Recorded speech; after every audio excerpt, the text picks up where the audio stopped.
भूमाफिया फरीबी लोगों का ऐसा दल जो जमीन के मालिक होने का दिखावा करके नकली दस्तावेज दिखाकर फर्जी सौदे करते हैं और ग्राहकों से करोड़ों लूटते हैं। विश्व युद्ध के बाद के दौर में जापान में बहुत से जमीन घोटाले हुए। इससे पूरे जापान के समाज में हलचल मची हुई थी और अव्यवस्था फैली हुई थी। 80 के दशक के आखिर से 90 के दशक के शुरुआत होते होते रियल एस्टेट की कीमतें आसमान छूने लगी। उसी दौरान बहुत से जमीनी घोटाले हुए, खासकर शहरी इलाकों में। और फिर संपत्ति के सौदों के लिए दस्तावेजों का डिजिटलाइजेशन होने लगा, जिससे नकली पहचान बनाना मुश्किल हो गया। और तब लगने लगा कि जमीनी घोटाले कम हो गए। 2010 के दशक में टोक्यो को ओलंपिक गेम्स के लिए मेजबानी के लिए चुना गया, जिसकी वजह से जमीन की कीमतें फिर से आसमान छूने लगी। एक बार फिर प्रॉपर्टी फ्रॉड शुरू हो गए। तब ऐसी जमीनों को निशाना बनाया गया जिनका आसानी से नकली सौदा हो सके। इन घोटालों के लिए भूमाफिया की एक टीम होती है, जिसमें होता है लीडर, नेगोशिएटर, खबरी, लीगल एडवाइजर,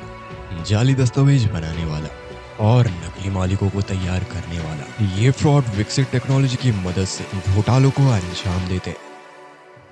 अब सीरीज स्टार्ट होती है। हम भूमाफिया के लीडर को देखते हैं, जिसका नाम हैरिसन था। हैरिसन एक ऐसा शख्स था जो कि हमेशा एडवेंचर और किक की तलाश में रहता था। वो यहाँ पर इसी तलाश को पूरा करने आया हुआ होता है कि तभी हैरिसन के एक आदमी को भालू ने दबोच रखा था। और जब हैरिसन उसे देखता है तो उस भालू ने इसे मारकर वो हैरिसन की ओर बढ़ रहा था। पर यहाँ पर हैरिसन के हाथ में गन होती है। वो उस भालू को अपनी ओर आता देखकर अपनी गन से उस भालू को शूट करके खत्म कर देता है। ये करने से हैरिसन को एक किक मिलती है। वो हमेशा रिस्की काम को करना चाहता है, जिसे करने के बाद उसे एंजॉयमेंट फील हो। अब हमें दूसरी ओर दिखाया जाता है। हम यहाँ पर भूमाफिया के कुछ टीम मेंबर्स को देखते हैं, जो कि अगले घोटाले को अंजाम देने के लिए नकली मालिक को तैयार कर रहे होते हैं। यहाँ पर हमारी सीरीज का मेन हीरो होता है, जिसका नाम टाकुमिसा था। टाकुमिसा भूमाफिया की टीम का नेगोशिएटर होता है। टाकुमिसा ने अपने घोटाले को अंजाम देने के लिए नकली मालिक को तैयार कर लिया था। अब वो जाने से पहले अपने लीडर को डॉक्यूमेंट चेक कराता है, जो कि इस घोटाले में काम आएंगे। वो नकली मालिक के असली दिखने वाले डॉक्यूमेंट्स थे।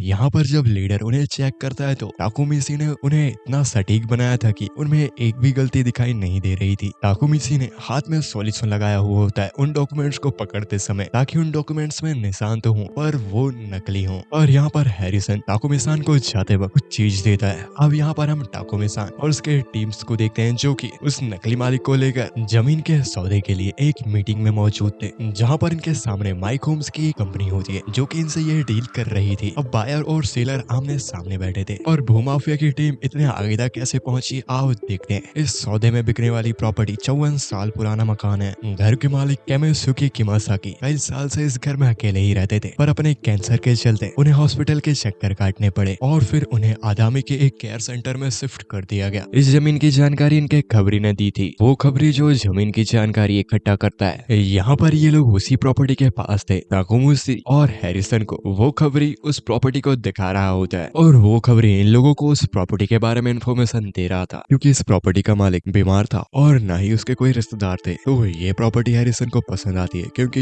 ये लोग इस प्रॉपर्टी को आसानी से बेच सकते हैं। और हैरिसन टाकुमिसी से कहता है कि अब प्लान शुरू करो, और वो इस प्रॉपर्टी की कीमत 90 करोड़ बताता है। और अब टाकुमी टोक्यो के अलग अलग इलाकों में ब्रोकरों के जरिए ये बात फैला देते हैं कि ये प्रॉपर्टी मार्केट में बिकने के लिए आ चुकी है, जिससे कि बहुत से लोग इस प्रॉपर्टी को खरीदना चाहते थे। पर सबसे ज्यादा दिलचस्पी एक नई कंपनी माइक होम्स ने दिखाई। ये कंपनी जमीन खरीद कर उनमें बड़ी बड़ी बिल्डिंगें बनाती है और फिर उन्हें किराए से देती है, जिससे कि ये काफी पैसा कमाती है। यहाँ पर माइक होम्स के प्रेसिडेंट उस प्रॉपर्टी के बारे में एक ब्रोकर से जानते हैं, और उसकी कीमत उन्हें पता चलती है, जो कि 90 करोड़ थी। वो हमें माइक होम्स की कंपनी में दिखाया जाता है, जहाँ पर उस प्रॉपर्टी के बारे में बात चल रही होती है। यहाँ पर माइक होम्स के एडवाइजर माइक होम्स के प्रेसिडेंट को बताते हैं कि 90 करोड़ में ये जमीन हमें काफी सस्ते में पड़ेगी, क्योंकि 13 साल में हम लोग इससे ज्यादा प्रॉफिट कमा सकते हैं। तो इसके लिए प्रेसिडेंट उस जमीन को खरीदने के लिए मान जाते हैं, और वो ब्रोकर से बात करते हैं। और भूमाफिया कोई भी सौदे इतने आसानी से नहीं तय करती। यहाँ पर भूमाफिया का लीगल एडवाइजर ब्रोकर बन के माइक होम्स के प्रेसिडेंट से मिलने जाता है, और वो उन्हें इनसिक्योर कर रहा था। वो कहता है कि और भी डेवलपर इस प्रॉपर्टी के पीछे पड़े हुए हैं, जिससे कि माइक होम्स के प्रेसिडेंट को लगता है कि इस प्रॉपर्टी को खरीदने के लिए और भी लोग देख रहे हैं। और माइक होम डील डन करने के लिए इस प्रॉपर्टी का रेट 10 करोड़ बढ़ाकर 100 करोड़ कर देते हैं, जिससे कि वो प्रॉपर्टी उनके हाथ से ना निकले। और यहाँ पर भूमाफिया का ब्रोकर यही चाहता था और वो डील डन कर देता है। तभी माइक होम्स ब्रोकर से कहते हैं कि मैं डील साइन करने से पहले उस प्रॉपर्टी के मालिक से मिलना चाहूंगा, और इसके लिए ब्रोकर भी मान जाता है। यहाँ दूसरी ओर भूमाफिया की टीम में एक और मेंबर होती है जिसका नाम मिको चैन था। वो नकली मालिक को तैयार करती है। वो ऐसे इंसान को ढूंढती है जो कि असली मालिक की तरह ही लगे, और यहाँ पर मिको चैन नकली मालिक की तलाश में लग जाती है। अपने लाए गए नकली मालिकों को हैरिसन को दिखाती है। यहाँ पर हैरिसन एक बुड्ढे को अपने काम को अंजाम देने के लिए चुन लेता है। मिको चैन उस बुड्ढे को पूरी तरह से ट्रेन करती है कि वो माइक होम्स के सामने किस तरह से बातें करेगा, और उसे असली मालिक का नाम देकर उसकी जन्म तिथि और सारी डिटेल्स याद करवा देती है। नकली मालिक को चुनने के बाद भी भूमाफिया के लोग नकली मालिक को खरीदार से मिलने नहीं देते, क्योंकि जितना ज्यादा नकली मालिक खरीदार से मिलेगा उनके प्लान के फेल होने की संभावना उतनी ज्यादा बढ़ जाती है। वो मालिक के न आने का कोई भी बहाना बना देते हैं। खरीदार को मालिक से मिलाने के बजाय वो उन्हें प्रॉपर्टी दिखाते हैं, जिससे कि खरीदार को प्रॉपर्टी के असली होने का यकीन हो सके। और जब वो प्रॉपर्टी के अंदर जाते हैं तो वहाँ का ताला इन लोगों ने पहले ही बदल रखा था। वहाँ पर पुराना ताला लगा देते हैं, जिससे कि उन्हें कोई भी शक न हो सके, और खरीदार पूरी तरह से सौर हो जाते हैं कि ये प्रॉपर्टी असली है। अब बारी आती है जालसाज की, जो कि जाली दस्तावेज बनाता है। वो यहाँ पर उस प्रॉपर्टी के नकली मालिक के असली दिखने वाले दस्तावेज बना रहा होता है। नकली पेपर्स में शामिल होते हैं प्रॉपर्टी के ऑफिशियल सर्टिफिकेट्स, और ओनर की पहचान के लिए जरूरी होते हैं ड्राइविंग लाइसेंस और हेल्थ इंश्योरेंस। इस काम में शामिल होता है माइक्रोचिप्स में नकली डेटा डालना, और पेपर में प्रिंट हुए वाटरमार्क को अच्छे से प्रिंट करना, और ऐसा ही बहुत कुछ। क्योंकि भूमाफिया के लोग अच्छे से जानते हैं कि जमीन के घोटाले की कामयाबी नकली पेपर और नकली मालिक पर ही निर्भर करती है। अब यहाँ पर फाइनल बातचीत हो रही होती है। प्रॉपर्टी के पेपर्स माइक होम्स की टीम को देते हैं, और माइक होम्स के लोग उन डॉक्यूमेंट्स को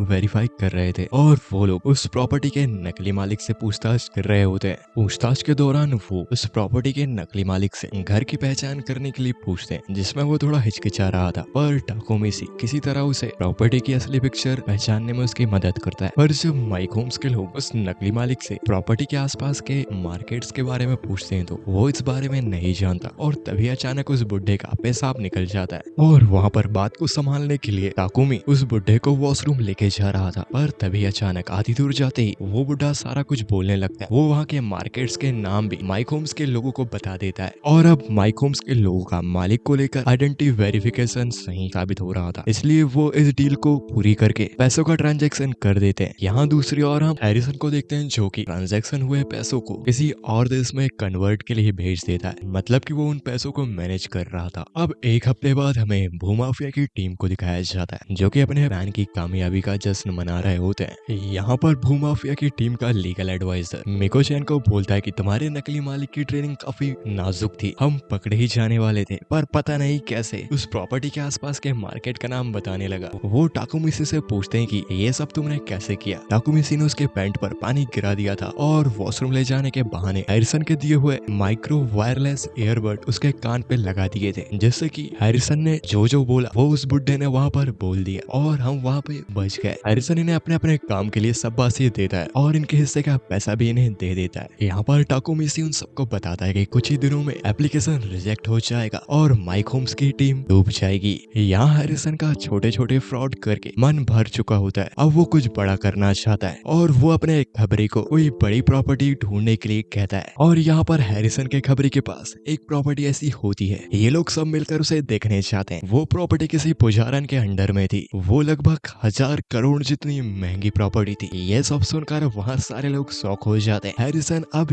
ये घोटाला करना चाहता था, तो वो अपने सारे आदमियों को काम में लगा देता है, और अब टाकुमी उस पुजारन की डिटेल्स निकालने के लिए उस मंदिर के आसपास छानबीन करने लगता है। कि तभी उसे अपनी पुरानी लाइफ याद आती है, जहाँ पर उसका घर जल रहा था और उसके फैमिली मेंबर्स जल के मर गए, पर टाकुमी किसी तरह बच गया। तो क्या थी कहानी टाकुमी की, और वो क्यों भूमाफिया के साथ काम कर रहा है, और क्या हैरिसन 1000 करोड़ यान जितना घोटाला कर पाएगा? अगले एपिसोड पे हम मिलके जानते हैं। जल्द ही अगला एपिसोड इस चैनल पे अपलोड होने वाला है, शायद अब तक हो चुका हो। प्लेलिस्ट चेकआउट कर लीजिए, डिस्क्रिप्शन पे लिंक है। और अगर आप लोगों को हार्ले डेविडसन की कहानी जाननी है तो आप लेफ्ट वाली प्लेलिस्ट चेकआउट कर सकते हैं, वहां पर आपको 3 एपिसोड मिल जाएंगे।